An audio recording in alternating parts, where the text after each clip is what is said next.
I want to talk a little bit about my journey with the sport of boccia. Firstly, I'll just say, boccia is a sport for people of all abilities, right? Everyone in this room can play boccia if they wanted to. I don't care how physically incapacitated you might be. I'm pretty physically incapacitated myself. But all of us can play boccia. The able-bodied people in the room might not be able to play it competitively, but we can all definitely play it recreationally. So boccia, my journey with boccia, I started playing when I was about 15 years old. I'd never heard of the sport before. I was at a camp for people with disabilities. It was run by the Muscular Dystrophy Association of New South Wales. And at that camp, they demonstrated this sport called boccia. Now, playing sport was something I wanted to do since I can remember. Seriously, my very first memories are about playing sport, and that's all I've ever wanted to do. Early on in my life, I resigned myself to the idea that I wouldn't be able to play sport as a result of my disability, which was really disheartening and caused a lot of inner conflict in me. So when boccia came along and presented that opportunity to have a sporting outlet that all the other kids were able to have, but I wasn't able to have. So from there, it was natural for me to take up the sport and take it seriously and start playing competitively and see how far I could go. So from then, I started playing a bit and eventually got myself into the junior Australian team as a 17-year-old, I believe I was.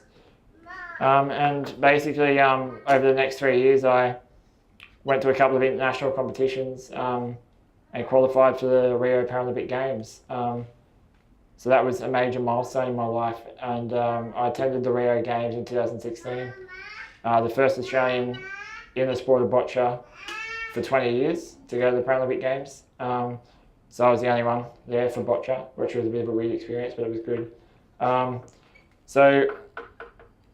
Sport, what boccia has offered me is firstly an opportunity to pursue passion, because sport is my passion. It's given me an opportunity to travel the world. I've been to countries like Poland, Colombia, Brazil, Canada, the US, Thailand, China, Hong Kong. The list goes on. There's too many of them to mention. So it's given me that opportunity to travel, which is also another passion of mine. It's given me an opportunity to be competitive, to compete with people like myself, and to express that human side. A lot of people, when they see people with disabilities, they just see the wheelchair and they see the disability and they don't understand that there's a person in there also. I think sport's a great vehicle to demonstrate that. So boccia gave me that opportunity. So over the next couple of years, I'm going to be trying to qualify for the Tokyo Paralympics. I'm now number 7 in the world. So that's my journey for the next couple of years is striving to qualify for Tokyo. I'm hoping that we'll have a few more boccia players there as well. There's a couple of other people playing now who are quite good, so I'm hoping that there's a bigger Australian contingent and hopefully it'll promote the sport more and more for people with physical disabilities. So that's really it. The last thing I want to leave you guys with is a quick message about resilience and how important it is. I've never set standards, and this is for people, for parents, guardians, and for anyone with SMA. The standards I've set for myself have always been no different to my able-bodied brothers, my able-bodied peers. I've never allowed my disability to limit me in any capacity. In as far as pursuing a passion, and also in regards to my health, I've never been worried about or set different standards of health for myself. I only have a 25% lung capacity, as I'm sure many of you people around the room know what that's like. I haven't been in hospital for a lung infection since I was 3 years old. I think power of the mind and your outlook on your health, the way you go about it, and understanding that the process of when you're sick and when you're healthy is no different to any other person. It just is an amplified process. Things are harder. It doesn't mean they're not possible. So throughout my journey, that's been my outlook, and it's got me to a point now where I'm living and I'm healthy and I'm pursuing my goals and my passions.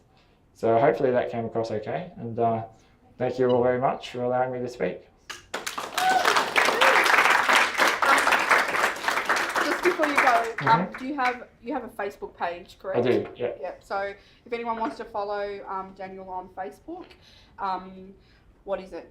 Yeah, just look me up. Daniel Michel, Michel. Just remember Michelle's patisserie. That's my name, my last name. And also, look, if anyone wants to get involved in boccia, Google Boccia Australia, BOCCIA, Boccia Australia.